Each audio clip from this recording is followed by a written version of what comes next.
আল্লাহর হাবিব সাল্লাল্লাহু আলাইহি ওয়াসাল্লাম বলেন, বুখারী শরীফের বর্ণনা, আমার পূর্বে যতগুলো নবী এসেছেন, যতগুলো রাসূল এসেছেন, তাদের মধ্য থেকে, তাদের সাহাবীগুলোর মধ্য থেকে মুহাদ্দিস হতো।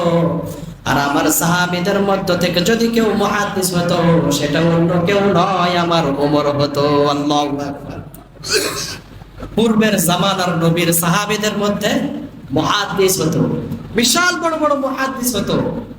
রাসূল বলেন, বুখারী শরীফের বর্ণনা, আমার জামানায় যদি কেউ মুহাদ্দিস হতো, সেটা অন্য কেউ নয়, আমার উমর। বুখারীর বর্ণনা, আল্লাহর হাবিব বলেন, বর্তমান জামানায় সবচাইতে শ্রেষ্ঠ মানুষ হলেন আমার রাসূল। আমার রাসূলের পরে সবচাইতে শ্রেষ্ঠ মানুষ হলেন আবু বকর।